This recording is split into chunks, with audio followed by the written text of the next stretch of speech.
ഈശോ മിശിഹായ്ക്ക് സ്തുതിയായിരിക്കട്ടെ. ആരാധനാ വത്സരത്തിലെ ഒരു പുതിയ കാലത്തിലേക്ക്, നോമ്പുകാലത്തിലേക്ക് നമ്മൾ പ്രവേശിക്കുകയാണ്. നോമ്പുകാലത്തിന്റെ ആദ്യത്തെ ഞായറാഴ്ച നമ്മുടെ പാരമ്പര്യത്തില് പേതുർത്ത എന്നാണ് അറിയപ്പെടുന്നത്. പേതുർത്ത എന്ന വാക്കിന് രണ്ടർത്ഥങ്ങൾ പൊതുവെ പറയാറുണ്ട്. ഒന്ന്, അവസാനിപ്പിച്ചു എന്നുള്ളതാണ്. അതായത് ആഘോഷങ്ങളെല്ലാം നമ്മൾ ഒരു കുറച്ചു കാലത്തേക്ക് അവസാനിപ്പിക്കുന്നു എന്നർത്ഥം.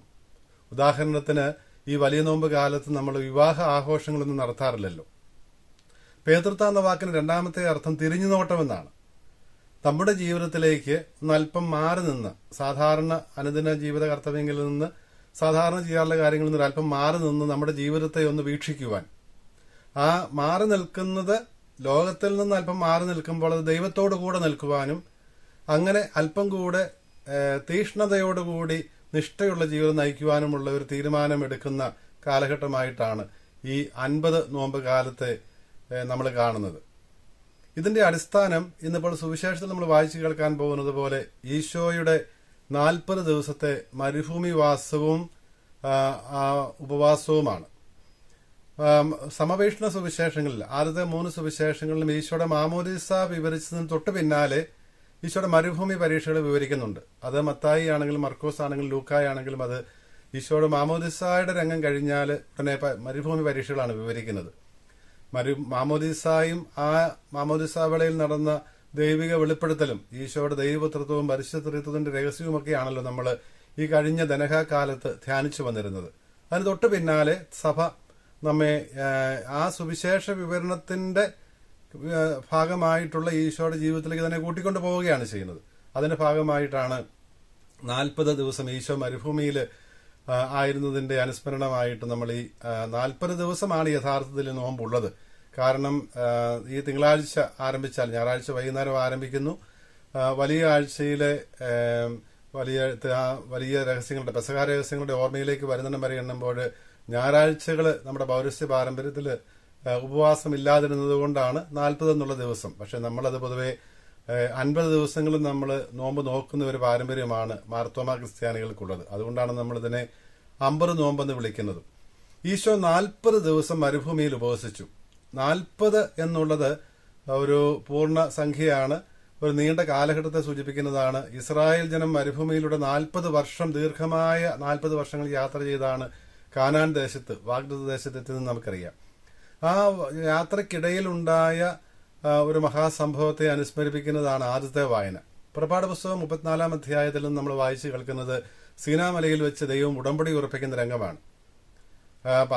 പുറപ്പാട് പുസ്തകം 12-ാം അധ്യായം മുതൽ അത് വിവരിച്ച് വരുന്നതാണ് എങ്കിലും 34-ാം അധ്യായത്തിലാണ് ഉടമ്പടി ഉറപ്പിക്കുന്നത് നമ്മൾ കാണുന്നുണ്ട്.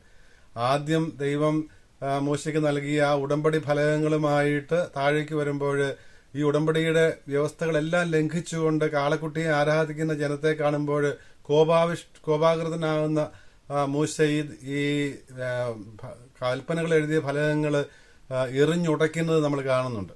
അതുകൊണ്ട് വീണ്ടും ദൈവം മോശയോട് ഈ കൽപ്പനകൾ തന്നെ പറഞ്ഞു കൊടുത്ത് മൂശ വീണ്ടും ഈ പ്രമാണങ്ങൾ എഴുതി ഉടമ്പടി ഉറപ്പിക്കുന്ന രംഗമാണ് നമ്മൾ 34-ാം അധ്യായത്തിൽ കാണുന്നത്.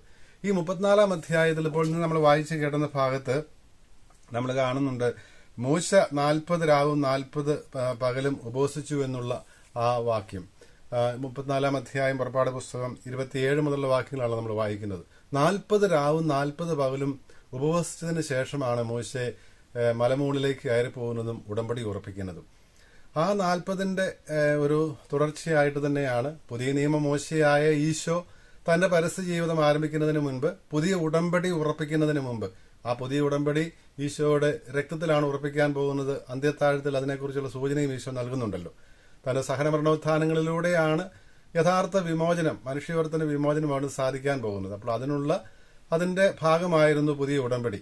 അപ്പോൾ ആ പഴയ മൂശയും, ആദ്യ മൂശയും പഴയ ഉടമ്പടിയും, ഇസ്രായേൽ ജനത്തിന്റെ അനുഭവവും, പുതിയ മൂശയായ ഈശോയും, പുതിയ ഉടമ്പടിയും, പുതിയ ദൈവജനവും, ആ ഒരു താരതമ്യം നമുക്കിവിടെ കാണാൻ സാധിക്കും. ഇപ്രകാരം മൂശയിലൂടെ നൽകപ്പെട്ട ഈ ഉടമ്പടിയുടെ വ്യവസ്ഥകൾ പാലിച്ചുകൊണ്ട് ജീവിക്കുക എന്നുള്ളതായിരുന്നു ഇസ്രായേൽ ജനത്തെ സംബന്ധിച്ച് ദൈവത്തിന്റെ വഴിയെ നടക്കുവാനുള്ള, ദൈവത്തോട് ചേർന്ന് നിൽക്കുവാനുള്ള വഴി. മൂശയെക്കുറിച്ച് പറയുന്നത് ദൈവം മൂശ ഈ 40 ദിവസങ്ങൾ ഉപവസിക്കുകയും പ്രാർത്ഥിക്കുകയും ചെയ്തു കഴിഞ്ഞപ്പോൾ മോശയുടെ മുഖം തേജോമയമായിരുന്നു, പ്രകാശിച്ചിരുന്നു എന്നാണ് പറയുന്നത്. കാരണം ആ ദിവസങ്ങൾ അവൻ ദൈവത്തോട് കൂടെ, കർത്താവിനോട് കൂടെ ചെലവഴിച്ചു എന്നാണ് പുറപ്പാട് പുസ്തകത്തിൽ രേഖപ്പെടുത്തപ്പെട്ടിരിക്കുന്നത്. യഥാർത്ഥത്തിൽ ഈ ഉപവാസത്തിന്റെ ദിവസങ്ങൾ, ഈ നോമ്പിന്റെ ദിവസങ്ങൾ കർത്താവിനോട് കൂടെ ആയിരിക്കുന്നതിനുള്ളതാണ്.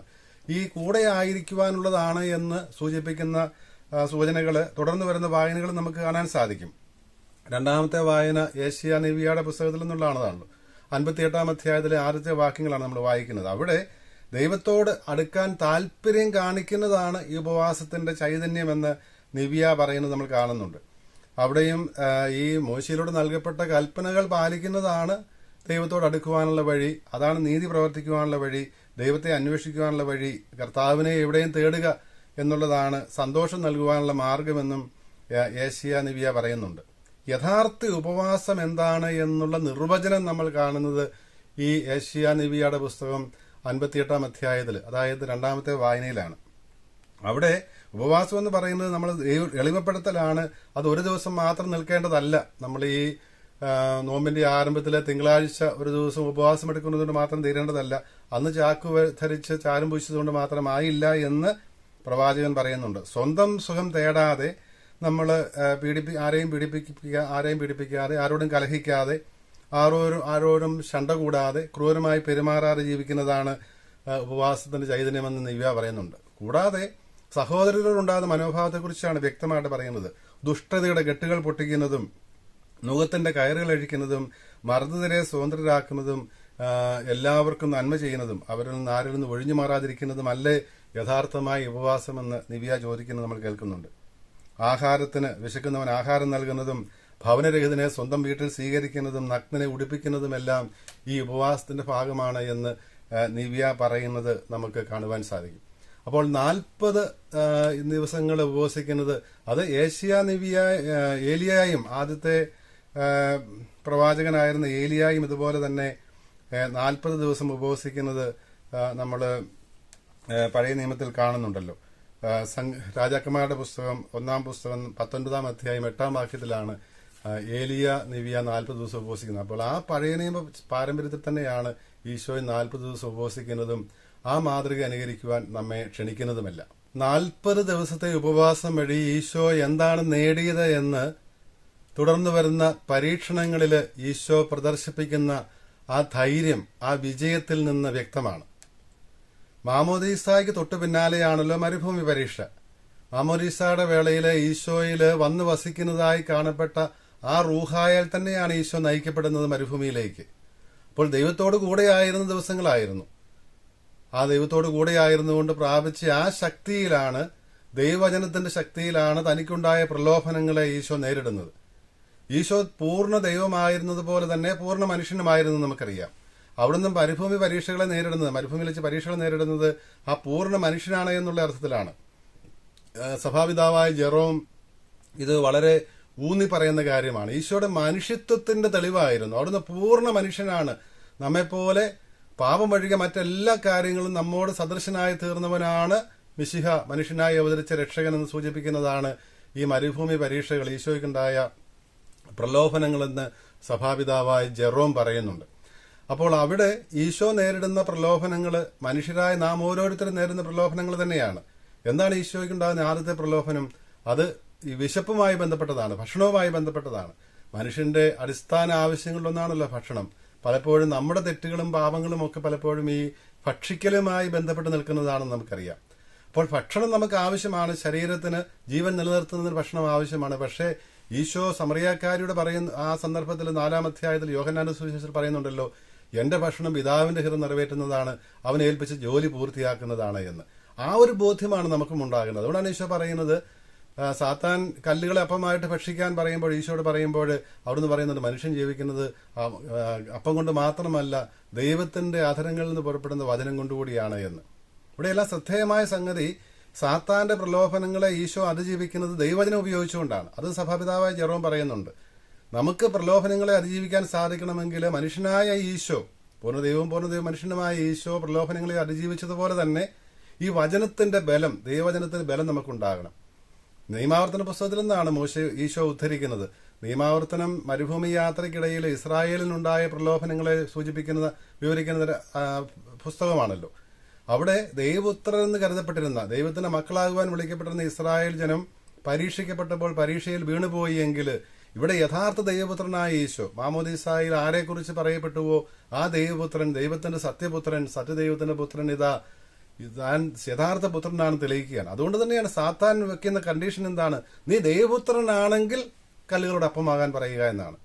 സഭാപിതാവായ ക്രിസോസ്തോം പറയും, യഥാർത്ഥത്തിൽ ഇതാണ് മുൻപിൽ വെക്കപ്പെട്ട പ്രലോഭനം. ഇതായിരുന്നു മാമോദീസയുടെ വേളയിൽ പിതാവായ ദൈവം പറഞ്ഞത് ശരിയാണ് എങ്കിൽ നീ അതൊന്ന് തെളിയിക്ക് എന്നുള്ള വെല്ലുവിളിയാണ് യഥാർത്ഥത്തിൽ സാത്താൻ ഈശോയുടെ മുമ്പിൽ വെച്ചത്.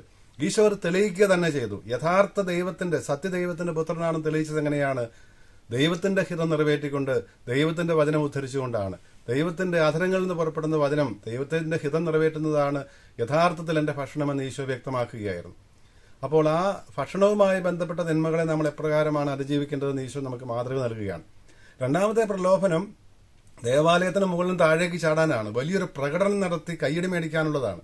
മറ്റുള്ളവരുടെ പ്രശംസയും കൈയടിയും ഒക്കെ മേടിക്കാൻ വേണ്ടിയുള്ള പ്രലോഭനം നമുക്കെല്ലാം ഉണ്ടാകാം. മറ്റുള്ളവരുടെ ആദരവ് കിട്ടാൻ, ബഹുമാനം കിട്ടാൻ, സ്ഥാനമാനങ്ങൾ കിട്ടാനൊക്കെയുള്ള പ്രലോഭനങ്ങൾ ഉണ്ടാകാം. അതിനെ എങ്ങനെയാണ് ഈശോ അതിജീവിക്കുന്നത്? നീ ദൈവത്തെ പരീക്ഷിക്കരുത് എന്നുകൂടി എഴുതപ്പെട്ടിരിക്കുന്നു. അപ്പോൾ മാലാഖമാർ നിന്നെ താങ്ങിക്കൊള്ളുമെന്നുള്ള സങ്കീർത്തനം ഭാഗം ഉദ്ധരിച്ചുകൊണ്ടാണ്, 94 സങ്കീർത്തനം ഉദ്ധരിച്ചുകൊണ്ടാണല്ലോ സാത്താൻ പറയുന്നത്, നീ ചാടുന്നത് ദൈവപുത്രനാണെങ്കിൽ കരങ്ങളിൽ താങ്ങിക്കൊള്ളും, ദൂതന്മാരെ അയക്കുമെന്നാണല്ലോ പറഞ്ഞിരിക്കുന്നത്, നിന്നെ ദൈവം താങ്ങുമല്ലോ എന്ന് പറഞ്ഞു. അപ്പോൾ ദൈവത്തെ പരീക്ഷിക്കരുതെന്ന് കൂടി എഴുതപ്പെട്ടിട്ടുണ്ട്. ദൈവത്തെ നമ്മൾ ഒരിക്കലും പരീക്ഷിക്കരുത്. ജോബിനോട് ദൈവം പറയുന്നുണ്ടല്ലോ, നീ ഈ ചോദിക്കാൻ ആരാണ്? ഞാൻ ഈ പ്രപഞ്ചത്തിന് അടിസ്ഥാനം ഇട്ടപ്പോൾ നീ എവിടെയായിരുന്നു? കുശവനോട് മൺകലം, കുശവനാൽ നിർമ്മിക്കപ്പെടുന്ന കലം ഒരിക്കലും ചോദിക്കുന്നില്ലല്ലോ, നീ എന്തുകൊണ്ട് എന്നെ ഇങ്ങനെ സൃഷ്ടിച്ചുവെന്ന്. ദൈവത്തിന് പദ്ധതിയുണ്ട്, ദൈവം നമ്മളെ സ്നേഹിക്കുന്നുണ്ട്. അത് മാത്രം നമ്മൾ അറിഞ്ഞാൽ മതി.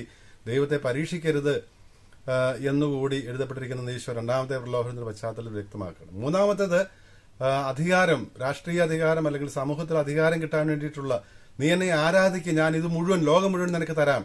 ലോകം വെട്ടിപ്പിടിക്കുവാനുള്ള ഒരു പ്രവണത മനുഷ്യനുണ്ട്. എത്രമാത്രം കിട്ടിയാലും തൃപ്തി വരാത്ത ഒരു ആഗ്രഹം മനുഷ്യനുണ്ട്. അപ്പൊ അതിനെ കടിഞ്ഞാനിടേണ്ടതിന്റെ ആവശ്യത്തെക്കുറിച്ചാണ് മൂന്നാമത്തെ പ്രലോഭനത്തെ വിജയിച്ചുകൊണ്ട് ഈശോ പറയുന്നത്. ദൈവത്തെ മാത്രമേ ആരാധിക്കാവൂ. ആ പ്രഥമവും പ്രധാനവുമായ സ്ഥാനം ദൈവത്തിനുള്ളതാണ്. ആരാധന ദൈവത്തിന് മാത്രം. ആ സ്ഥാനത്ത് ധനത്തെയോ സ്ഥാനമാനങ്ങളെയോ മറ്റെന്തിനെ പ്രതിഷ്ഠിച്ചാലും അത് വിഗ്രഹാരാധനയാണ് എന്ന് സൂചിപ്പിക്കുകയാണ്. സാത്താനെ ആരാധിക്കുന്നതിന് തുല്യമാണ് എന്ന് വ്യക്തമാക്കുകയായിരുന്നു ഈശോ. ഇങ്ങനെ ഈശോ സത്യത്തിൽ ദൈവപുത്രനാണെന്ന് തെളിയിച്ചു. ദൈവത്തിന്റെ പിതാവിന്റെ ഹിതത്തിന് സ്വയം സമർപ്പിച്ചുകൊണ്ട് ദൈവവചനം ഉദ്ധരിച്ചുകൊണ്ട് അവിടുന്ന് വ്യക്തമാക്കി. ഇതാണ് നമുക്ക് നൽകുന്ന മാതൃക. നമ്മുടെ ജീവിതത്തിലും ഈ പ്രലോഭനങ്ങൾ ഉണ്ടാകും. എല്ലാ ദിവസവും ഉണ്ടാകും ഈ പ്രലോഭനങ്ങൾ, എല്ലാ നാളുകളിലും ഉണ്ടാകും. ഇതിനെ അതിജീവിക്കാൻ സാധിക്കണമെങ്കിൽ ദൈവവചനത്തിന്റെ ബലം നമുക്കുണ്ടാകണം, പിൻബലം ഉണ്ടാകണം. അതുകൊണ്ട് ഈ 50 ദിവസവും നമ്മൾ ശ്രമിക്കേണ്ടത് ദൈവവചനവുമായിട്ട് കൂടുതൽ ബന്ധപ്പെടാൻ, ദൈവത്തോട് കൂടെ ആയിരിക്കാൻ.